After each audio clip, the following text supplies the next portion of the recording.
Dan lanjutan dari cerita sebelumnya. Setelah membicarakan sebuah bisnis dengan Nona Mo dari grup Hanmo, kemudian Yewu yang masih berada di sekitar sekolahnya bertemu dengan pak kepala sekolah yang datang dan menyambut Yewu yang bagaikan seorang pahlawan baginya karena sudah berhasil menyelamatkan Nona Mo bahkan seluruh sekolah di saat yang bersamaan.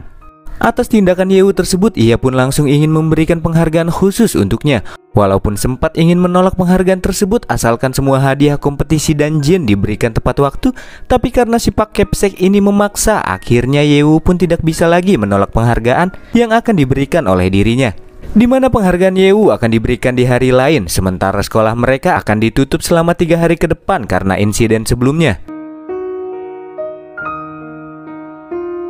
Sampai akhirnya Yewu pun kini telah berada di rumah sakit. Juga si ayah yang saat ini keadaannya sudah semakin membaik. Tapi meskipun demikian, efek racun yang ada pada dirinya belum sepenuhnya hilang dan butuh waktu perlahan untuk dapat pulih total. Itulah mengapa saat ini Yewu sempat berpikir apakah mungkin ada obat yang lebih bagus supaya si ayah lebih cepat pulih. Di mana pemikiran Yewu kala itu bertepatan dengan tibanya si dokter yang melakukan perawatan rutin bersama dengan seorang pria tua yang menjabat sebagai pemimpin di dalam rumah sakit tersebut. Panggil saja beliau dengan Dekan Zhang.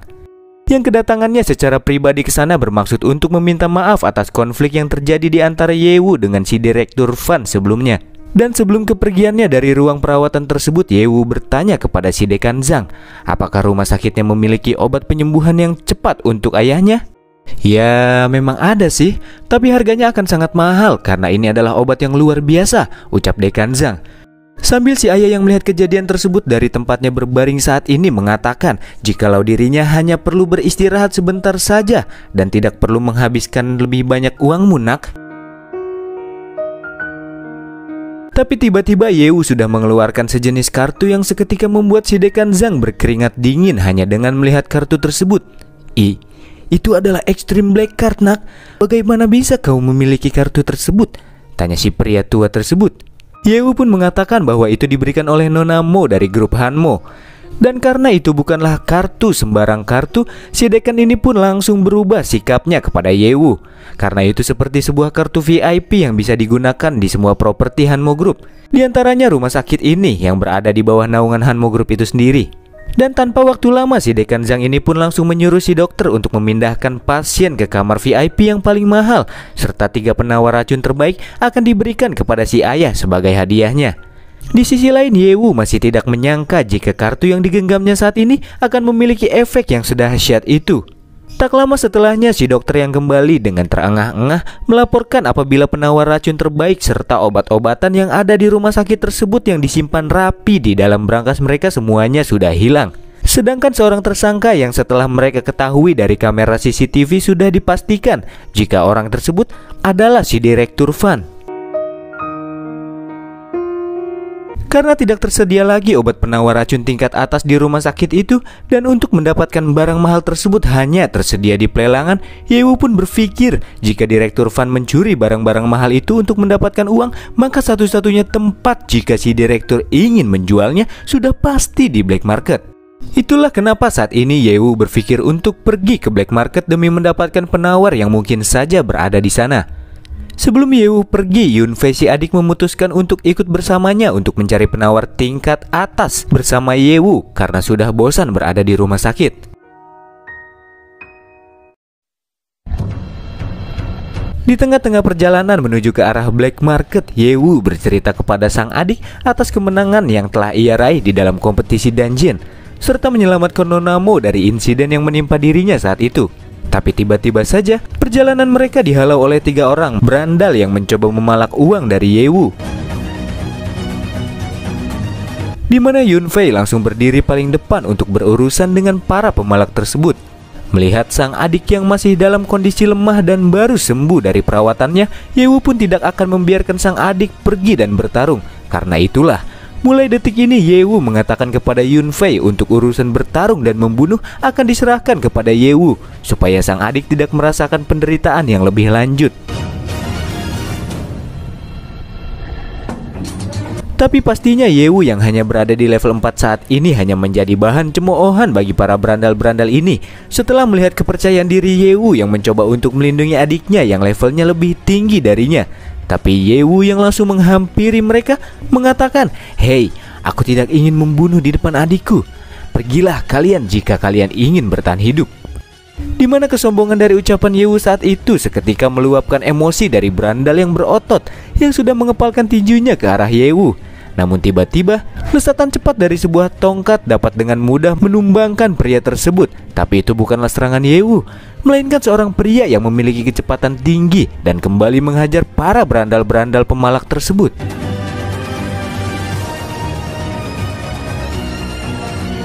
Pria ini pun menyebut dirinya sebagai orang yang numpang lewat saja. Dan karena arah tujuan mereka sama, yakni pergi ke black market, akhirnya pria tampan tersebut mengajak Yewu dan Yunfei pergi bersama-sama menuju ke black market.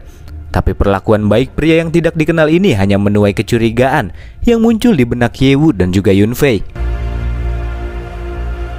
Dan untuk menghilangkan kecurigaan mereka berdua, pria tersebut akhirnya membongkar identitasnya, yang setelah ia katakan lebih lanjut diketahui pria ini merupakan seorang alumni dari sekolah yang sama dengan Yewu, yang bernama An Cheng, yang terkenal sebagai jenius pertama di dalam sejarah akademi yang diundang oleh tim pro dalam 1 tahun semenjak dirinya masuk ke dalam akademi. Dan setelah mengetahui identitas aslinya, akhirnya Yewu dan juga Yunfei pergi bersama dengannya menuju ke arah black market. Namun kendati demikian, tetap saja tidak menghilangkan kewaspadaan Yewu terhadap dirinya, karena si An Cheng ini merupakan anggota dari tim Huang, dari grup Huang Zeng, musuh bebuyutan dari grup Hanmo.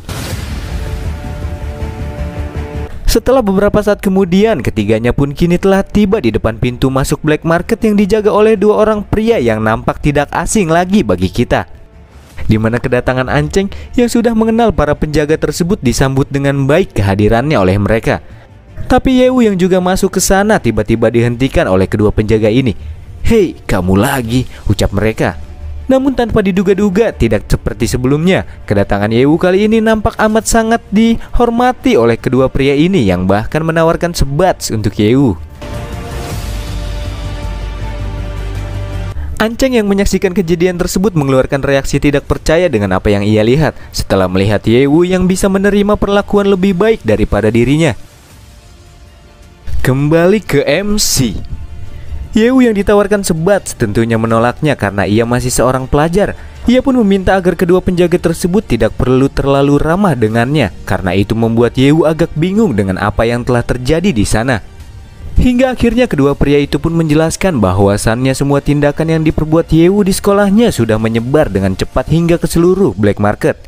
Bukan hanya itu saja, bahkan info tentang Yewu yang sudah menolak tawaran Nona Mo untuk bergabung dalam tim Mogong pun sudah tersebar di black market. Itulah kenapa saat ini kedua pria tersebut amat sangat menghormati Yewu.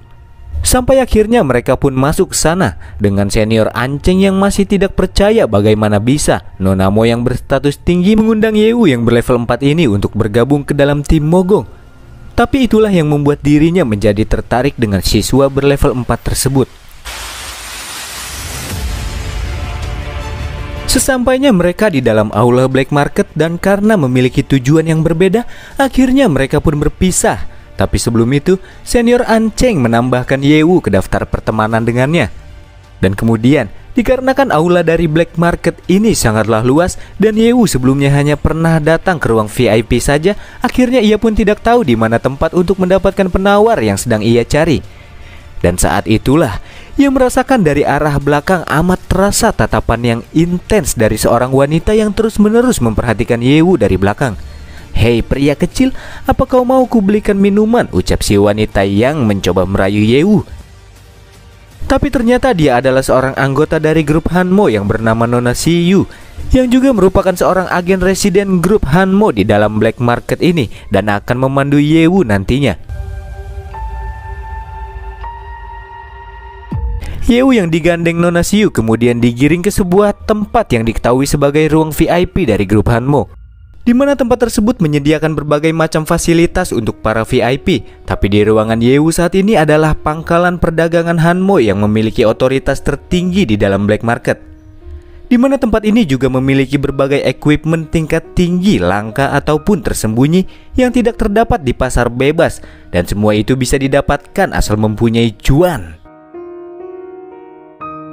Tapi saat ini Yewu tidak tertarik dengan equipment itu, melainkan sebuah barang lain. Yang tak lama setelah ia cari, benar saja Yewu pun menemukan penawar racun yang ia butuhkan. Dan orang yang menjual barang tersebut tentu saja si direktur Van yang sudah ia curigai sebelumnya. Yang jadi sebuah pertanyaan bagi Yewu saat ini, kenapa pula direktur Van yang gajinya sudah tinggi mau mengambil resiko yang tinggi untuk mencuri obat hanya untuk mendapatkan uang. Dan bahkan penawar yang ia jual harganya lebih tinggi daripada biasanya. Yang biasanya dijual dengan harga 100.000 per botol, tapi yang dijual oleh direktur Van seharga 600.000 per botol. Tapi itu tidak mengendurkan niat Yewu yang sedari awal memang bertujuan untuk mendapatkan barang tersebut. Dengan bantuan Nona Siyu untuk menjalankan transaksinya, Yewu pun meminta wanita ini untuk menghubungi sang penjual dan akan membayarnya senilai 1 juta per botol asalkan ia bertemu dengan penjualnya secara langsung. Yang tentunya Yewu pastinya sudah mempersiapkan sebuah strategi yang akan segera dijalankan olehnya. Tak lama setelahnya, akhirnya secara kasar si penjual sudah dibawa ke dalam sebuah ruangan oleh para petugas dan dihadapkan oleh Yewu yang telah menunggu kedatangan pria tersebut alias si direktur Van. Yang pastinya ia pun mengenal Yewu. Tapi kali ini direktur Van menyamar dengan sebuah wig yang ia pikir itu adalah penyamaran yang sempurna supaya identitasnya tidak mudah untuk dikenali. "Kakak, sepertinya orang ini nampak tidak asing," ucap Yunfei sambil menunjuk ke arah si penjual. Yang tentunya Yewu sedari awal memang sudah mengetahui identitas pria tersebut. Karena merasa panik setelah penyamarannya yang sempurna sudah terbongkar, ia pun bermaksud untuk pergi dengan alasan jika mana mungkin seorang anak kecil mempunyai uang yang banyak untuk membeli penawar miliknya. Dan di saat itulah Yewu langsung mengeluarkan kartu andalannya, yaitu Extreme Black Card eksklusif milik Nona Mo, yang menurut Nona Siyu kartunya saja sudah bernilai 50 juta dan itu belum termasuk uang di dalamnya. Yang seketika itu juga membuat direktur Van kaget setelah mengetahui jika sebenarnya bocah tersebut alias Yewu sangatlah kaya. Dan setelah menyadari kekayaan dari seorang bocah di depannya, ia pun tanpa ragu langsung membongkar penyamarannya dan menyatakan bahwa benar ia adalah direktur Van, yang saat itu pula melanjutkan transaksinya dengan Yewu. Singkat cerita, setelah si direktur mengeluarkan penawarnya dan meskipun ia telah mengganti botol penawar yang asli dengan botol penawar lain, setelah diperiksa oleh Nona Siyu dengan mata modifikasi miliknya, bisa dipastikan olehnya bahwa penawar tersebut merupakan produk milik grup Hanmo yang sudah direktur curi dari rumah sakit. Dan karena kejadian tersebut, akhirnya Nona Siyu menyuruh para petugas untuk segera melempar sang direktur keluar zona aman untuk dijadikan lalapan oleh para monster. Dan sebelum kepergiannya, pria tersebut mengatakan jika tidak lama lagi zona aman yang mereka tempati akan segera disergap oleh para monster dan tidak ada satupun dari mereka yang bisa melarikan diri, hanya Old God yang bisa menyelamatkan umat manusia. Ia juga mengatakan sebuah sekte raja daratan dunia lama, di mana ucapan sang direktur ini hampir mirip dengan apa yang dikatakan oleh Saber sebelum kematiannya. Tapi itu semua masih menjadi sebuah misteri di dalam cerita ini. Tapi Nona Siyu mengatakan bahwa ucapan pria tersebut hanyalah sebuah teori konspirasi yang tidak perlu mereka khawatirkan sama sekali. Dan dijelaskan pula olehnya bahwa tempat yang saat ini mereka tinggali merupakan zona aman ke-9 yang telah didirikan selama 50 tahun, di mana zona aman ini belum pernah sekalipun menerima serangan dari invasi para monster. Dan kemudian, menurut peraturan grup Hanmo, aset perusahaan yang hilang adalah milik siapapun yang menemukannya. Itulah mengapa penawar racun tersebut diberikan kepada Yewu secara cuma-cuma. Dan dikarenakan dana 3 juta yuan yang dimaksudkan untuk membeli penawar tersebut masih belum terpakai sedikit pun, akhirnya uang itu akan diberikan kepada sang adik untuk membeli equipment yang diinginkan oleh Yunfei. Sementara Yewu diajak oleh Nona Siyu yang akan segera mengikuti pelelangan rahasia yang diadakan setiap 1 kali dalam 1 bulan. Sedangkan Yunfei akan tinggal di ruangan tersebut karena ia terlihat sangat bersemangat saat memilah-milah equipment yang akan ia beli. Sampai akhirnya berangkatlah keduanya menuju ke pelelangan yang tempatnya berlokasi di tengah-tengah ke-9 zona aman yang berada di sana. Yewu pun bermaksud untuk menghabiskan uang sebanyak 15 juta dari total uang yang berjumlah 17 juta di dalam ATM-nya.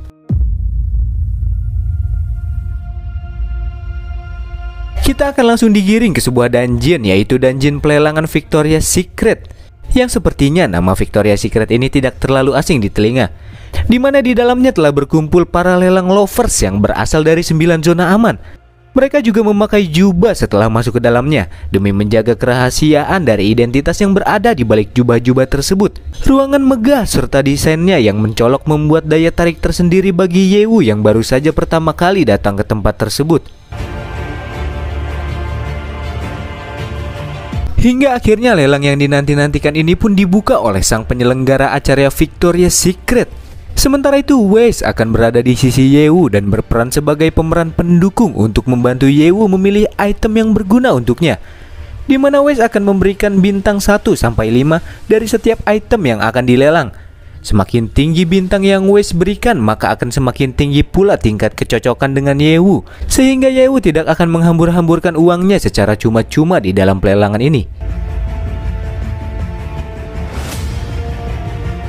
Dari arah lain, Wes juga bisa mendeteksi jika orang yang berada di sebuah platform di bawah mereka adalah senior Anceng yang sebelumnya Yewu temui, yang padahal dengan statusnya sebagai anggota cadangan di timnya, ia tidak memenuhi syarat untuk berpartisipasi di dalam pelelangan ini, yang menunjukkan bahwa dirinya memiliki sebuah rahasia yang belum bisa terungkapkan. Dan kembali ke dalam pelelangan, di mana sang penyelenggara menyatakan bahwa akan ada 10 lelang yang akan muncul dalam pergelaran kali ini. Dan untuk lot pertama dikeluarkanlah sebuah magic kristal kuno level 70. Itu merupakan sebuah harta karun, karena dengan menggunakannya bisa meningkatkan level seseorang tanpa sedikit pun berusaha.